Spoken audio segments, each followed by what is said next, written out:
You're good. Next one. Yeah. So this one's short. It says, "Hey doc, what are your thoughts on the carnivore diet? I hear some good feedback about it, but doesn't sound healthy to me, especially long term." Well, I'm going to try and narrow my response here because I could go on and on about this. When it comes to diets, I'll just be brief and say, if anyone tells you there's one specific diet that works, run away, because that's a bunch of baloney. Many people are different, and not only that, but many people are doing things differently, meaning, I might be 9 to 5 in it Monday through Friday, and then I'm going on, a 6-hour bike ride on Saturday and Sunday. So my diet should be different for the Monday through Friday than the Saturday and Sunday, right? So again, to just say, okay, this diet or that diet is the way to go is nuts in my mind for those simple reasons right there. But, in my experience as a physician treating patients, you may find that someone does really, really well, my wife, on what I call a carbivore diet. All she eats is carbs. I mean, to Really? get her to eat any protein is like pulling teeth. Really? And she's a freak of nature, phenomenal athlete, much to my chagrin. I mean, she's, yeah. And then you have people that can't tolerate carbohydrates for a number of reasons, for blood sugar control, fat control, insulin modulation, which obviously makes sense, and do fantastically on, the ketogenic diet, mainly eating fats, right? And have squeaky clean arteries because there's no inflammation attached to it. And then we have the carnivore diet, which some people adopt. And is it because it's a high protein diet that's giving them all the benefit? Or is it because it eliminates carbohydrates and some fats? Because a lot of carnivore diets, proteins, to say it's one macro versus, the others is not really that appropriate, because most of the foods we eat have a combination. They just tend to be higher in one or the other. But anyway, carnivore, depending upon the meat you get, tends to have some fat in it, but not much in way of carbs, obviously. So the carnivore diet can be good for some people too,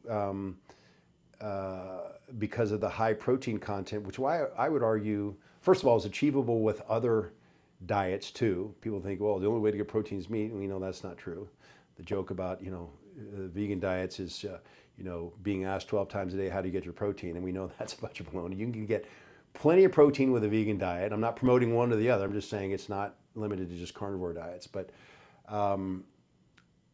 with a carnivore diet, you tend to get, plenty of protein. You tend to, like you see in nature with the animals that are carnivores, get more lean mass. We know that it can promote, you still have to do the work, in the gym and getting sleep properly and all that, but it tends to promote muscle accretion and fat loss. It's a very poor source of energy. So you don't see the insulin spikes, which is a good thing. You want to maintain insulin sensitivity. And of course, 4 of the major causes of death are related to metabolic dysfunction: insulin insensitivity, cancer, diabetes,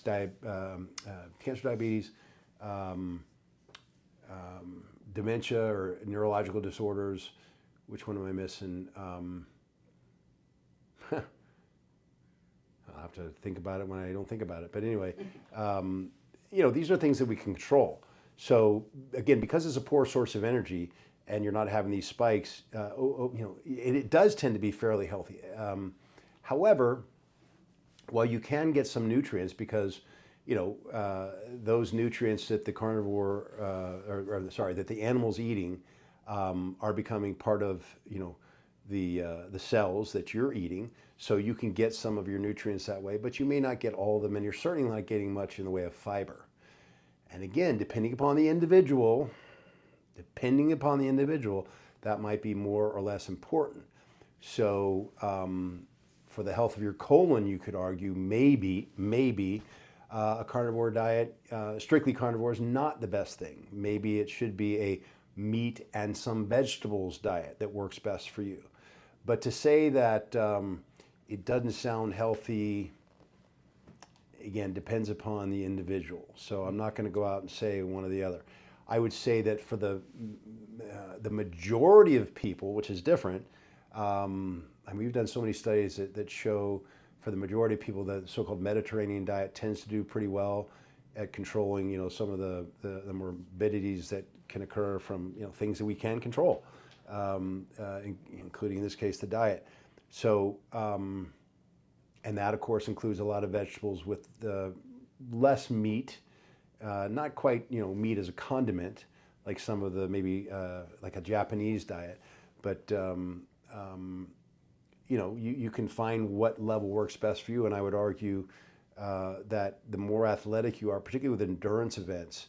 So people think of bodybuilders, the highly muscled individuals as needing more protein, which they do, but even more so if you're an endurance athlete, particularly ultra endurance, you need even more protein than a bodybuilder to make repairs and to make the hormones that are protein based, et cetera. So let's see, let me narrow in on with the question. I'm rambling beyond what the question was.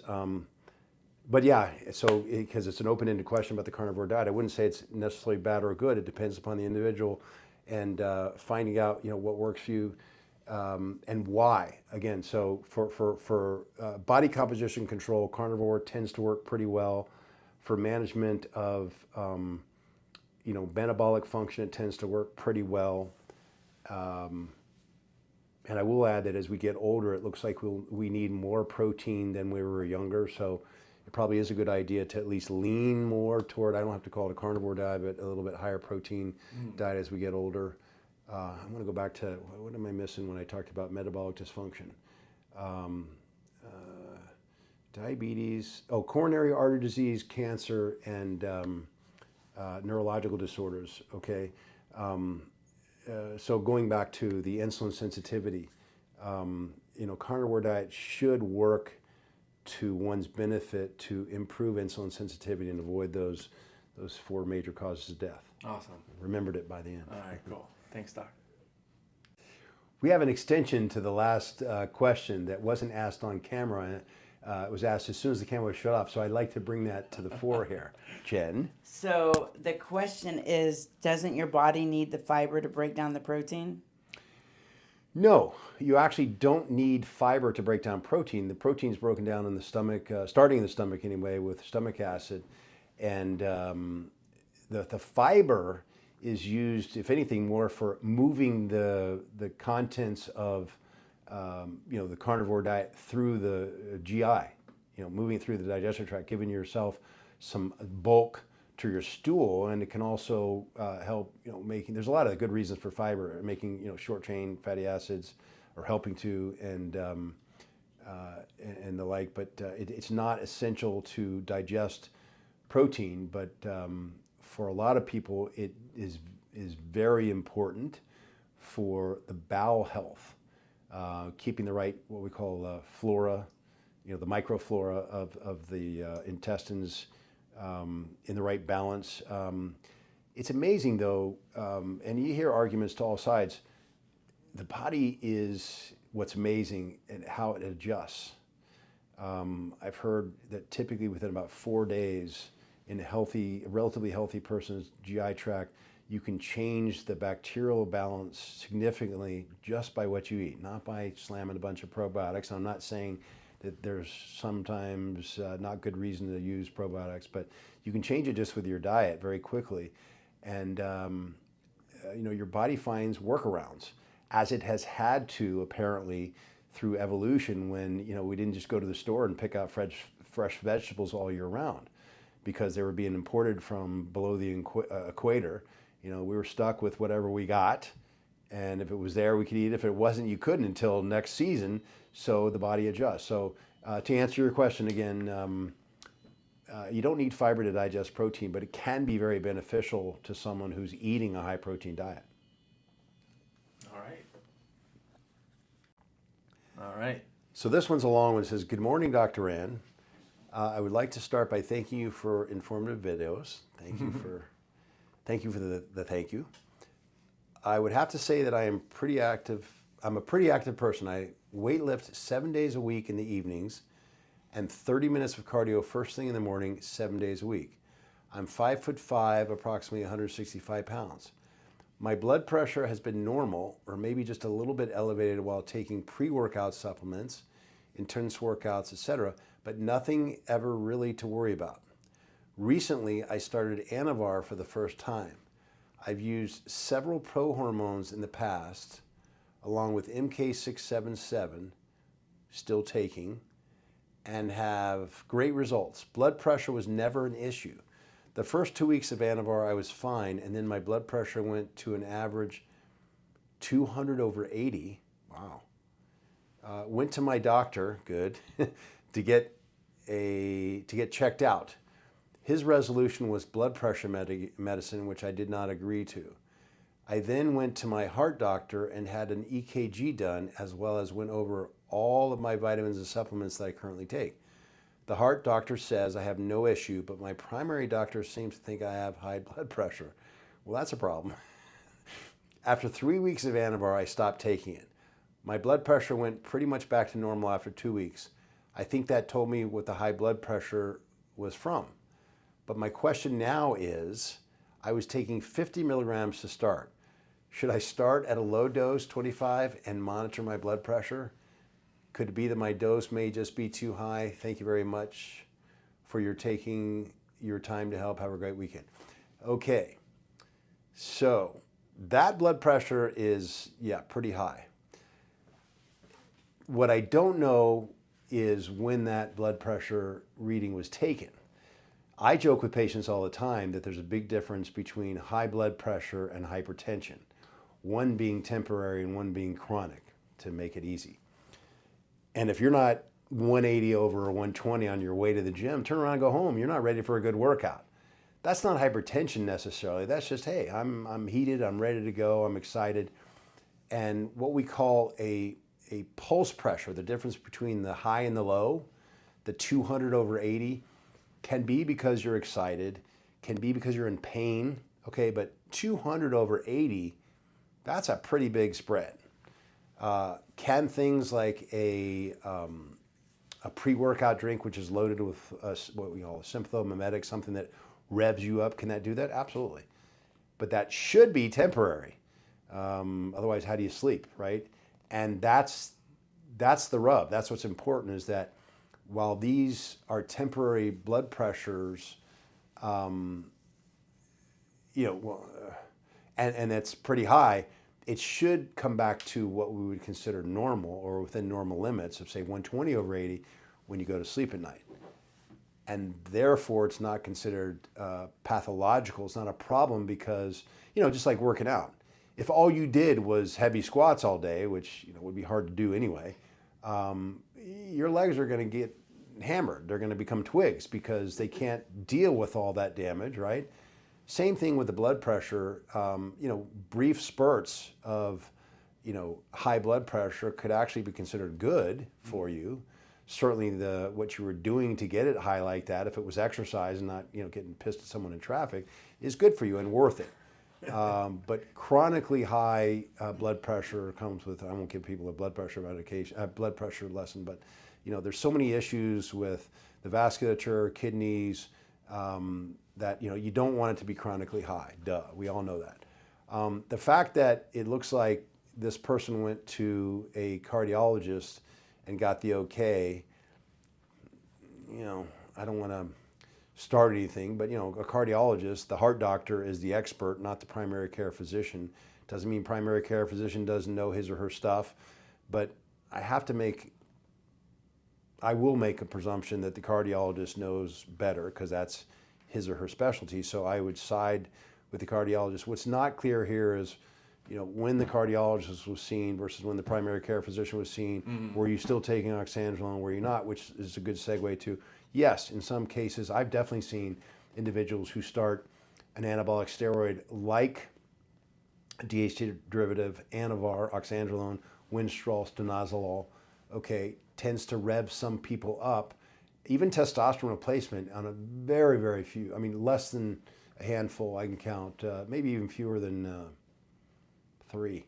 I've seen testosterone raise blood pressure. It's rare. But anabolic steroids can raise blood pressure.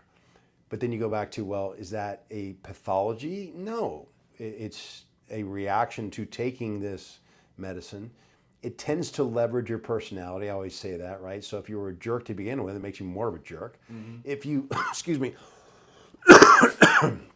if you are a little high strung, then it can make you more high strung, which can raise your blood pressure. So the fact that it returned to normal after 3 weeks shows you pretty much what I just said. It's not pathological, it's the Anavar, duh. The question about the dose, I have to laugh because, back in 1962, I think it was G.D. Searle and Company, the pharmacological manufacturer of Anavar, the brand that everyone knows oxandrolone as. And by the way, stopped making a long time ago. The little footballs. And these are little white, oblong footballs. But they were made in 2.5 milligram strengths, and 5. I think 2 and 5. was it 5? 2 and 5. Yeah, maybe not even 10. 2.5 and 5. Which makes me laugh because I had a gentleman sitting in that chair right there one time, came in and he's literally sitting there sweating, and he looks very fidgety, and he says, I started this cycle of Anavar, doc, and I don't know if it's that or he started going over a list of other things, and I said, well, okay, well, let's start with, you said you're taking Anavar. How much Anavar are you taking? I'm taking 100 milligrams, 50 and 50. And I'm like, oh my God, no. Yeah, that could be why you're over there sweating, because that's a huge dose. And this goes into something I think we've talked about before, which is a very common misconception. It doesn't make it any better, but just means there's a lot of people that make the same mistake. And if I have 2 8-ounce glasses identical here, but I pour beer in this one and rum 151 in this one, they are very different, right? They're not the same just because they're both 8-ounce glasses, which is what a lot of people do. Well, it's only 50 milligrams, and so and so uses 50 milligrams of Anadrol, not Anavar, is okay, right? So why not 50 milligrams of Anavar? No, it's a totally different substance, folks. Yeah. And again, I mentioned the G.D. Searle original strengths. Anavar, if you were using it for anabolic purposes back in the day, you might do 2.5 milligrams 3 times a day.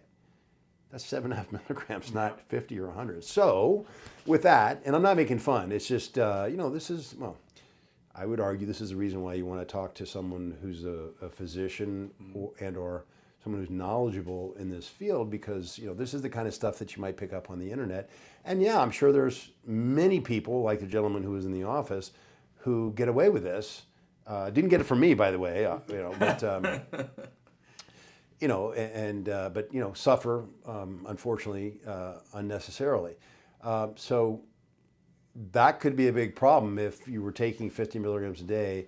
Again, it doesn't happen that much to bring your blood pressure up, but it could be, for this person here, that was more than enough. And yeah, start with a much lower dose or try another one, because the DHT derivatives tend to rev you up a bit, and those would be the oxandrolone, stanozolol, and Primobolan, the brand name. I'll stick with that. Let's see, was there another question here? So blood pressure doesn't look like it's an actual pathology. It looks like it's all linked to oxandrolone. What you could do in a pinch through your doctor is, if you notice that you have these issues with anabolics and it's necessary that you take them, you could, while on that, and it's more medication, but take something to control your blood pressure under supervision again, because the problem here is your diastolic, the lower number is still decent, 80, and you don't want to drop it below 60. So you got to be careful if you decided, again, if they're black marketing this and doing it on their own. Again, I don't want to give medical advice, but I want to protect someone from doing something stupid. That's why you should see a doctor. But if you took a blood pressure medication to think, oh, well, I'll just compensate for it, you're not going to perfuse your organs as well if you're diastolic. It's just a no-no to drop below 60, 65 on the diastolic. So the other thing that could be elevating your blood pressure, contributing to it, by the way, is the MK677, also known as ibutamorin, which is a great peptidomimetic, but for a lot of people can make you hold water, which is not going to help your blood pressure at all. Okay, it's third-spaced water. There's some water that goes in the cells, but unfortunately, there's a goodly number of people, maybe as many as 30, maybe 35%, that have this reaction where you hold water outside the cell, what we call extracellular or third space water, and that's not helpful to your measurement of blood pressure. So just things to consider, and start with a much lower dose, or maybe even try something different than oxandrolone. All right. Okay. Thanks, Doc. No mercy for you, no worries for you. That Game of Thrones, go Cersei on you. I flipped the script, I roll the dice. Don't fall asleep, cause I'm working nights. Hey, you trying to shut